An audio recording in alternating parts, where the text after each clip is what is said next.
Hi Grady, how did you do on your sound card bingo yesterday? Give yourself a pat on the back if you recognize most of the letters.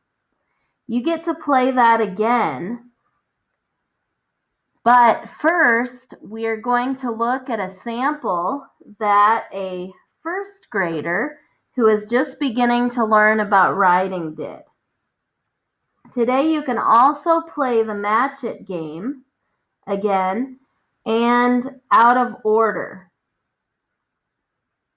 and work on those. Remember, yesterday we talked about how writers learn to write, and we talked about some kindergarten and some preschool writing, and how at first kids write by just drawing stuff. They don't know how to make letters yet, and they just draw stuff. And then they learn a little bit more, and pretty soon they can do letters, but they don't really do it for a certain sound, and they get a little better, and pretty soon they're writing the first letters of the words, and then they get really good and they are writing the beginning, middle, and end sounds, and they're leaving spaces and they're putting periods, and that is really good. That's kind of what we're headed towards. I want to look at this picture that this writing that this first grader did. And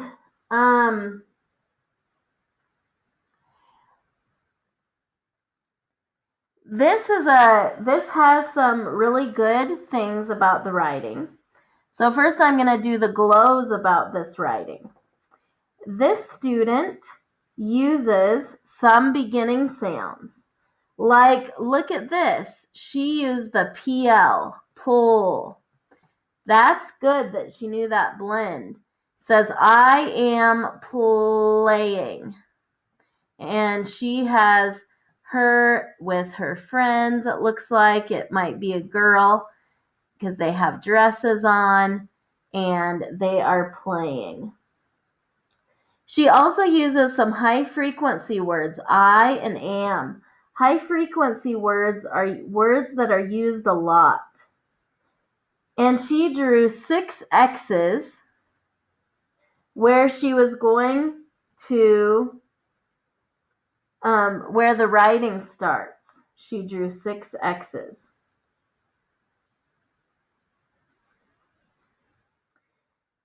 She left spaces between the words to make it easy to read. Now I'm going to tell you some grow things. These are some things she could grow. The author doesn't complete the word playing. She must not know how that ends, that sound. Playing. Do you know how to spell playing? Playing is Playing.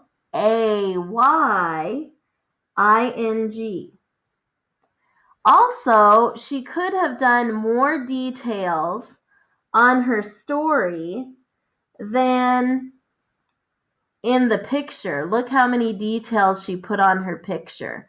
But she didn't put that many details on her writing. So that's one way that she could grow. The author should have written more in order to make her plan and writing match.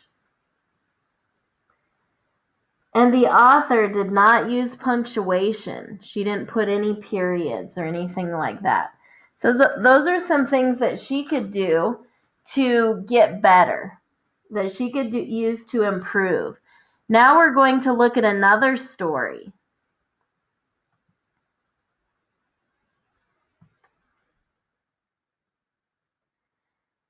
And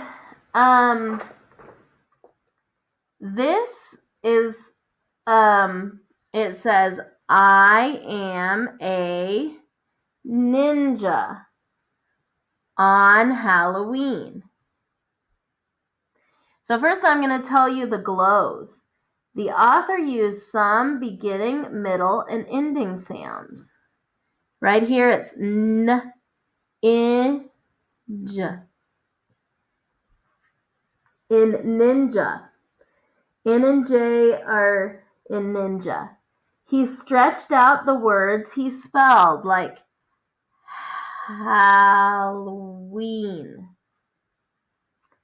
He used two high frequency words, I am, and he knew how to spell them. The picture, plan, and writing match. So he says, I am a ninja for Halloween, and he drew himself there as a ninja for Halloween. He drew 6 X's before the writing line, and he left spaces between the words. Now I'm going to tell you some grows, some things that this author would help him to grow. The author would have spelled on correctly if he had listened to the beginning sound. It goes ah, on, not no. The author wrote a complete sentence. It needs a punctuation mark, so he should have put a punctuation mark at the end. You are going to play sound bingo again, and you're going to play using the letters and sounds on the sound card so you can become familiar with the pictures and letters and sounds on the card. So you should still have that from yesterday.